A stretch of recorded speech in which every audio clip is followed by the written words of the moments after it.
5 this morning, Birmingham police say they found a 21-year-old named Mia Nickson dead in a driveway. Investigators say that she had been shot. Now, right now, there's no one in custody. Officer Truman Fitzgerald, though, told WBRC what they know so far. We believe she was at the residence when someone came here to the 800 block of Greencrest Turn and shot her. And as you can hear behind us, families upset. They just lost their loved one. It's just so sad. Again, no one's in custody, but police are saying if you have any information about this case, certainly call Birmingham police. The moment Mia Nickson ended her Facebook Live, someone outside her home was already waiting. The camera had just gone dark, the screen blank. The comments stopped scrolling. But Mia didn't know she was walking straight into danger. Seconds later, she stepped outside her front door.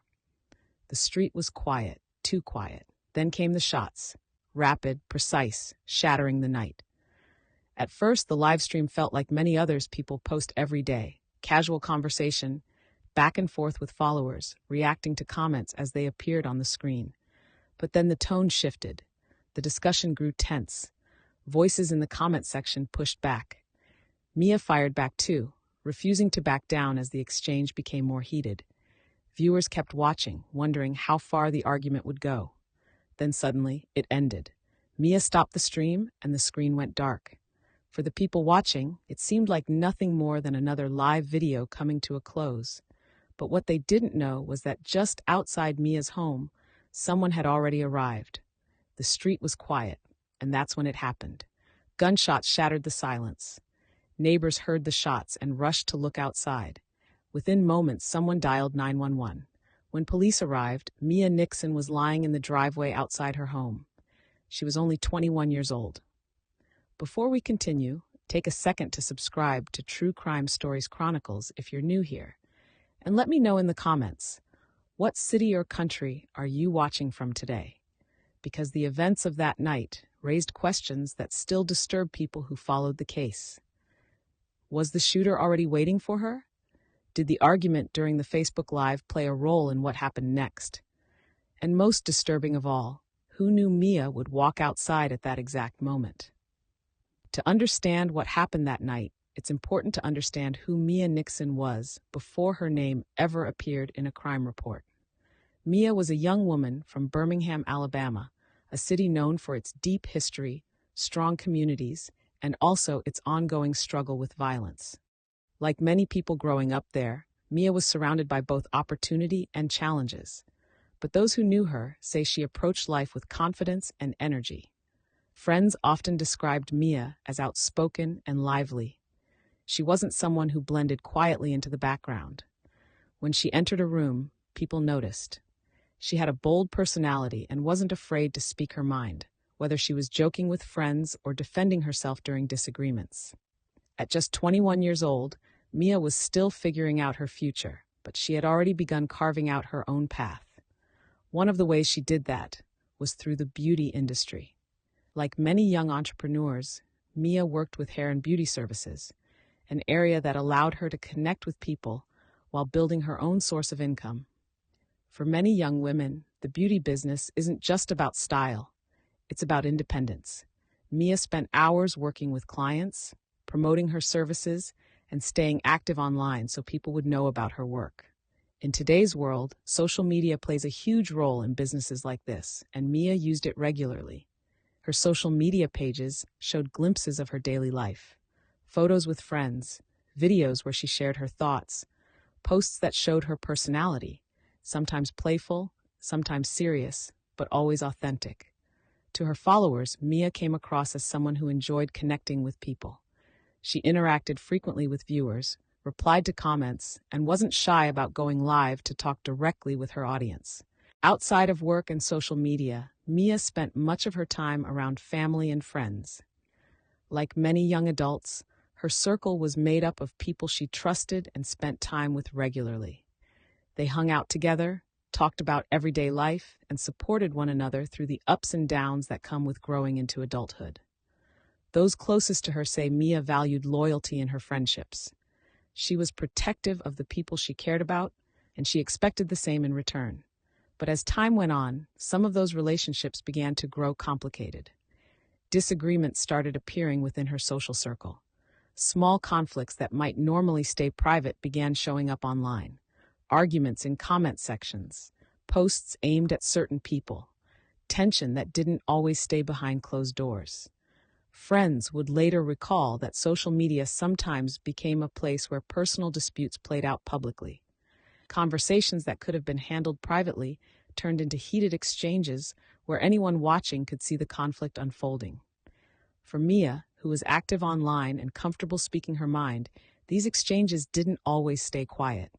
At times, arguments grew intense, words were exchanged, feelings were hurt, and people who had once been friendly with each other began taking sides.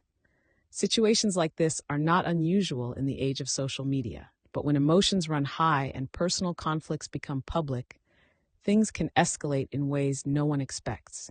Still, despite these tensions, Mia continued living her life. She kept working, stayed connected with friends, and remained active online, interacting with the people who followed her.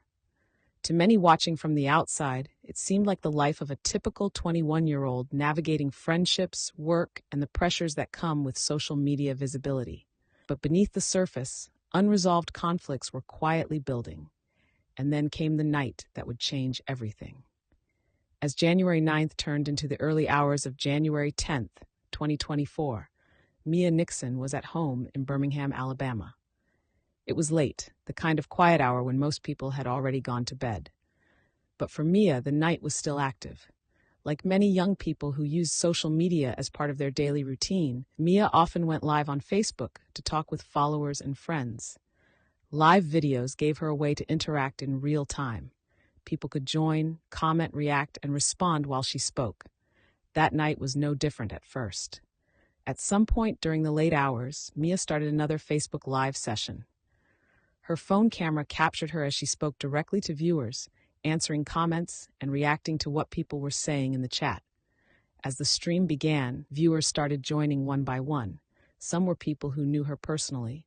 Others were followers who simply enjoyed watching her updates. The conversation moved quickly. Messages appeared on the screen every few seconds as viewers typed their thoughts. At first, the tone felt casual. Mia laughed at a few comments and responded to people by name. She seemed comfortable in front of the camera, used to the rhythm of live conversations online. But gradually, the atmosphere in the stream began to change.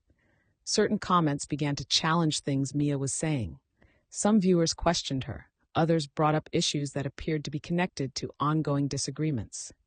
What had started as a relaxed conversation slowly became more tense. Mia began responding more directly to some of the comments. "Mia, people keep talking about things they don't understand." Her voice was firm. She didn't sound amused anymore. In the comment section, reactions started coming in quickly. Some viewers defended her, others pushed back. The back and forth continued. "Mia, if you've got something to say it with your chest." The discussion had clearly shifted from casual conversation to something more serious. People watching the stream later said they could sense the tension through the screen. Even those who weren't involved in the argument noticed that the mood had changed. The comment section filled with opinions. Some people told Mia to ignore the negativity. Others kept responding to the conflict. But Mia didn't step away. She continued addressing the comments, speaking directly to the people she believed were criticizing her. The exchange went on for several minutes. For viewers watching in real time, it was difficult to tell how serious the situation really was. Social media arguments happen every day. People argue, block each other, and move on. But some who were watching that night later said they felt like something about the interaction was different. Not necessarily dangerous, just tense. Eventually, Mia's patience appeared to run out. She gave a final response to the comments coming through the stream. Then, just as suddenly as the tension had started, the live video ended. The screen went black. For the viewers who had been watching, it seemed like the conversation had simply come to an abrupt close. Many probably scrolled away and continued with their night. But inside Mia's home, the night wasn't over. After ending the stream, Mia stepped away from her phone. What she did during the next few minutes remains unclear, but at some point shortly after the live video ended, she headed toward the door. Outside, the neighborhood was quiet, the kind of quiet that settles in during the early morning hours. Mia stepped outside her home. What she didn't know was that someone had already arrived. At some point before she came outside, a person had positioned themselves near the home, waiting. Whether they had been there for minutes or longer is still uncertain, but what investigators would eventually come to believe is that Mia may not have been chosen randomly that night. The person responsible may have known exactly where she was, and possibly even when she would step outside. Moments after Mia walked out, gunshots broke the silence. Within seconds, the quiet street had turned into a crime scene, but the most disturbing question remained unanswered. If the shooter had been waiting, how did they know Mia would come outside at that exact moment? The quiet of the early morning didn't last long. Just moments after Mia Nickson stepped outside her home, the stillness of the street was shattered by the sound of gunfire. Neighbors would later describe hearing several rapid shots echo through the neighborhood. For a split second, some people thought the noise might have been something else, maybe a car backfiring or something falling nearby. But the sound was unmistakable. Gunshots. Within seconds, lights began turning on in nearby homes as people tried to figure out what had just happened. Outside, Mia collapsed in the driveway near the house. The person responsible didn't stay. Whoever had been waiting outside moved quickly, disappearing before anyone nearby could react. The entire encounter happened so fast that by the time neighbors began looking outside, the shooter was already gone. Inside nearby houses, confusion spread quickly. Some people peered through windows, trying to see what was happening outside. Others stepped onto their porches cautiously, unsure if it was safe. Then someone made the call. A 911 operator answered as a shaken voice reported hearing gunshots and someone down outside a home on Greencrest Turn. Emergency responders were dispatched immediately. When officers from the Birmingham Police Department arrived at the scene, they found Mia lying in the driveway outside the residence. She had suffered a gunshot wound and was unresponsive. Paramedics arrived shortly after and attempted to help her, but the injuries were severe. Mia Nickson was pronounced dead at the scene. She was only 21 years old. The area quickly became an active investigation site. Officers began securing the location, making sure no one disturbed potential evidence. Flashing lights from police vehicles illuminated the street as investigators began documenting the scene. For residents in the neighborhood, the situation was both shocking and frightening. A place that had been quiet just minutes earlier was now filled with police activity. People who lived nearby were asked if they had heard or seen anything before the shots were fired. Some reported hearing the gunfire but didn't see anyone. Others mentioned that they had been asleep and woke up only after hearing the commotion outside. At that moment, very little was clear. What investigators did know was that Mia had been shot outside her own home shortly after ending a Facebook Live session. That detail quickly stood out. The timing raised immediate questions. Had the person responsible been watching the live stream? Did they know Mia was inside the house? Or had they simply been waiting for the right moment to strike? These questions became central to the case. Detectives began gathering every detail they could about what had happened leading up to the shooting.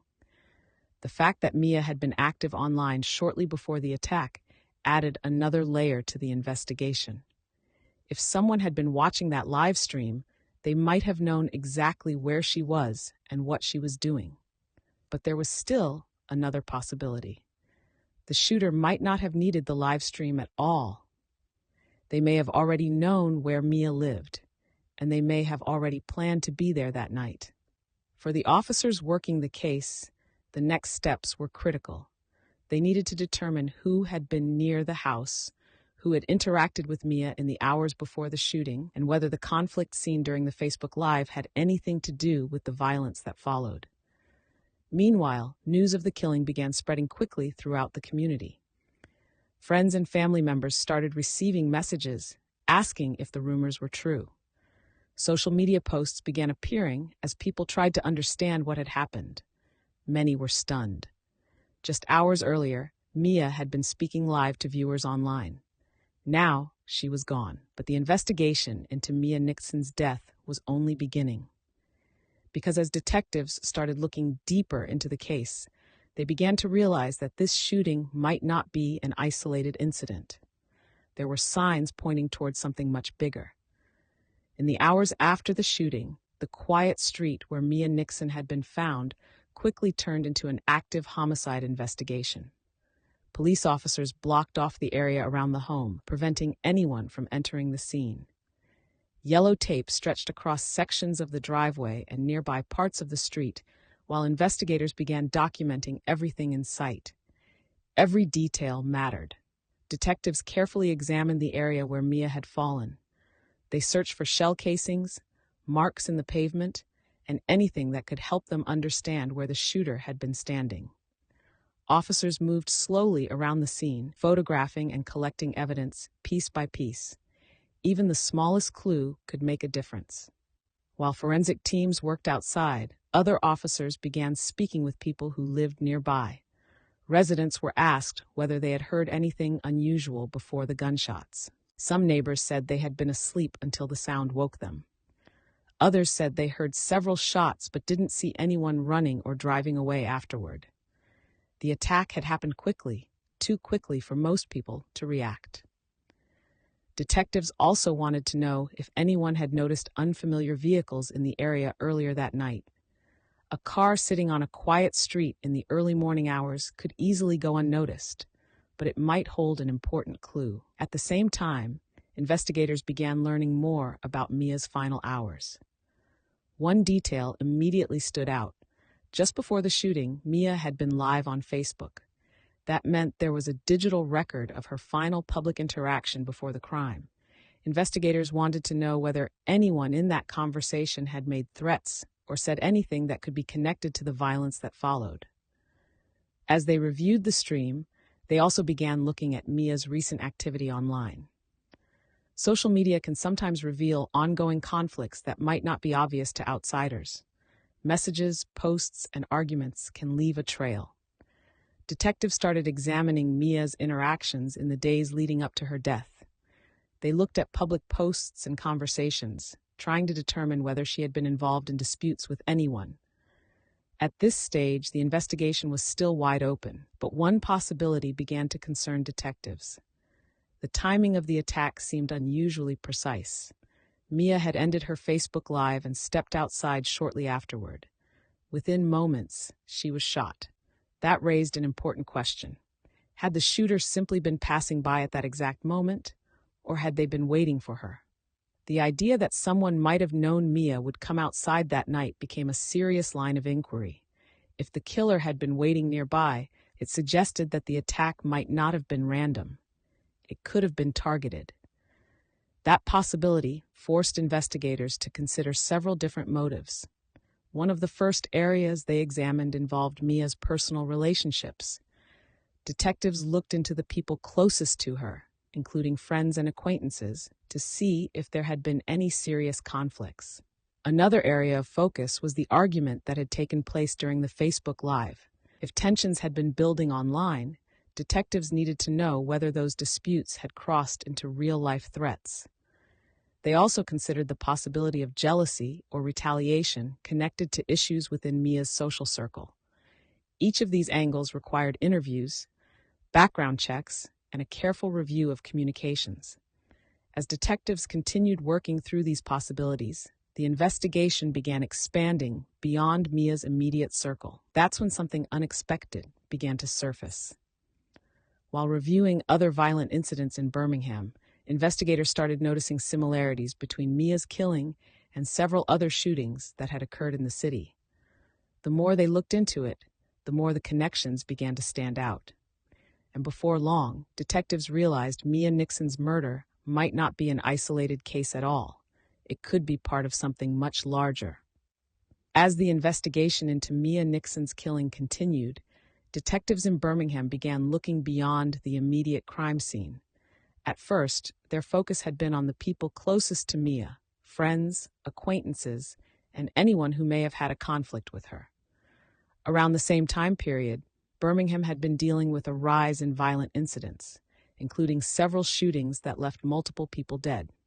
Detectives working different homicide cases across the city began comparing details, looking for any connections that might explain what was happening. And slowly, certain patterns began to stand out. The similarities between some of the shootings raised serious concerns among investigators. While each case had its own circumstances, the violence appeared to follow a disturbing trend. People were being targeted in different parts of the city, sometimes with little warning. Their investigation eventually led them to a young man named Damien Laron McDaniel.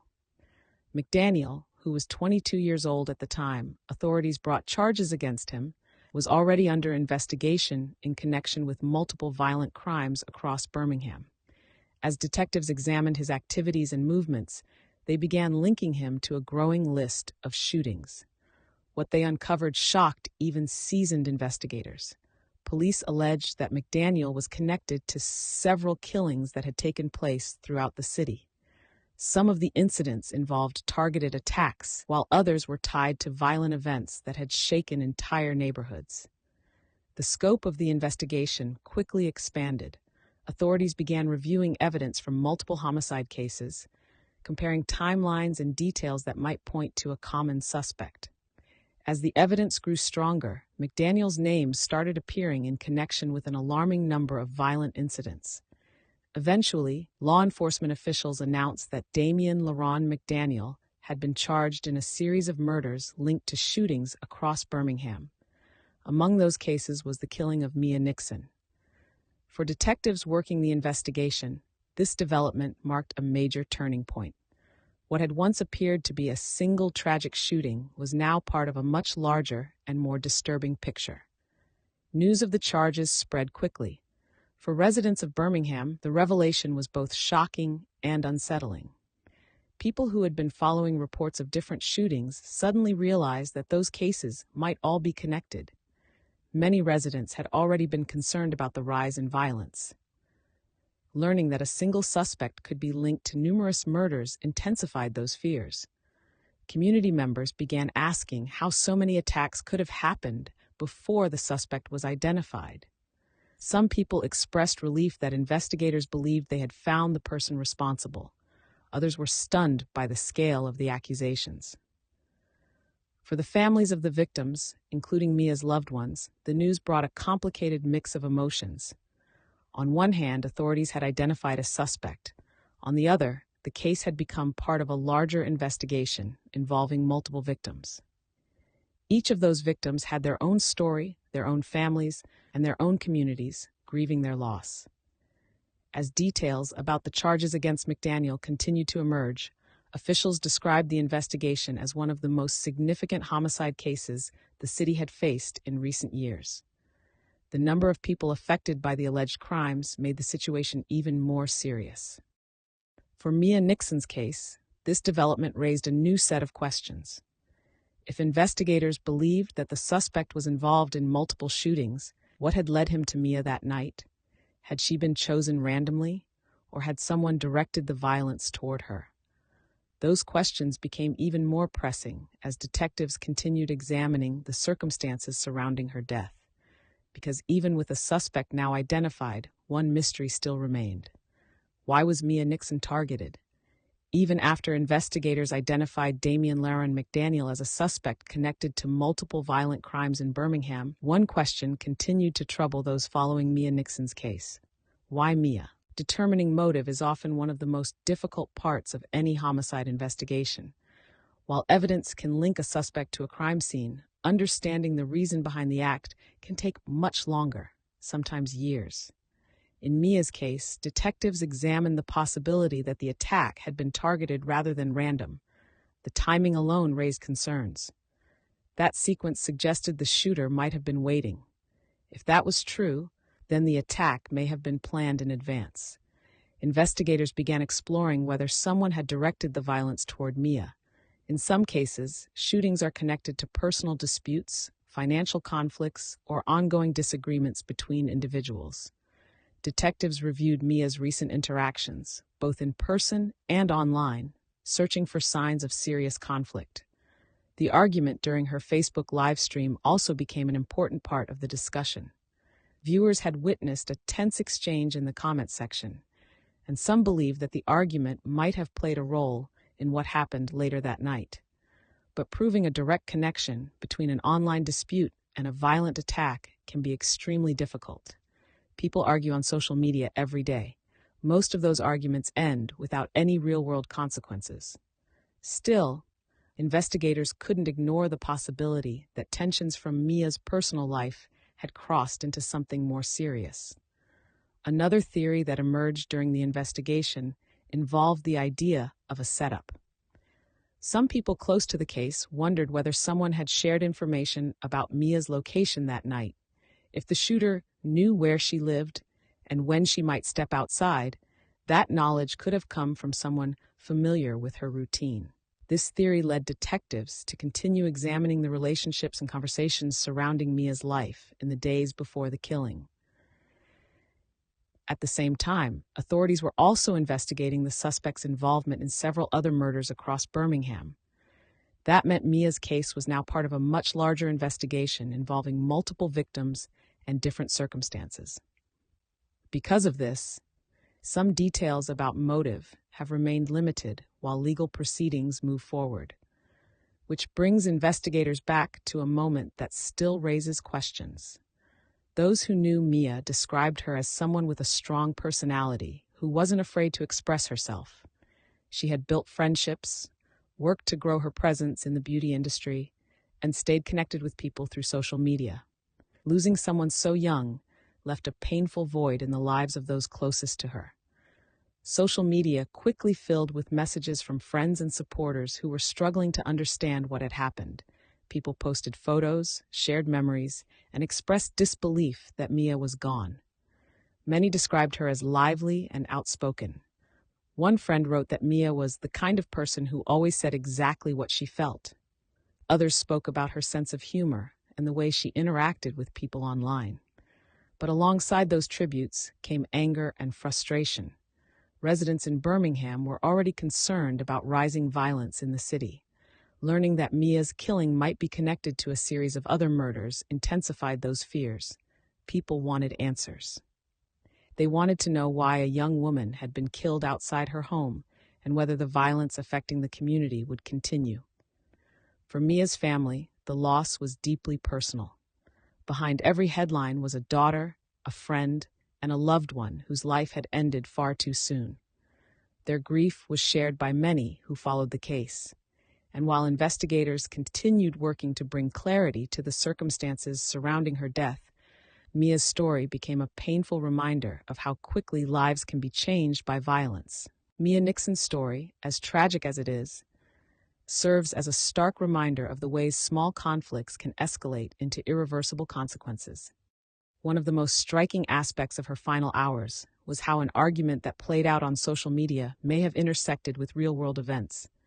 Online disputes can sometimes seem harmless, even ordinary, but when tensions are high, they can spill into reality in unexpected and dangerous ways. Maintaining awareness of your digital footprint and interactions is no longer optional. It can have real-world consequences. Community awareness also plays a critical role. When individuals recognize warning signs, such as repeated threats, escalating arguments, or patterns of aggression, they have the opportunity to step in, intervene, or seek help before situations spiral into violence. Encouraging calm, deliberate conflict resolution, as well as open communication, can prevent tragedies before they occur. Mia's story also underscores the importance of looking out for one another. Friends, neighbors, and loved ones can make a difference by noticing changes in behavior, taking conflicts seriously, and fostering an environment where disputes are managed safely. While it may be impossible to prevent every tragedy, heightened awareness and proactive measures within communities can reduce risk and protect vulnerable individuals. The events of that night raise questions that may never be fully answered. Was Mia deliberately targeted? Did someone plan her murder down to the exact moment she stepped outside? These questions linger, echoing in the minds of friends, family, and an entire community still grappling with the loss. What do you think really happened that night? Do you believe Mia was deliberately targeted? Share your thoughts in the comments below. And if you found this story compelling, please like the video and subscribe to True Crime Stories Chronicles for more cases that reveal the human stories behind the headlines. Because behind every headline, there's a real story that deserves to be told.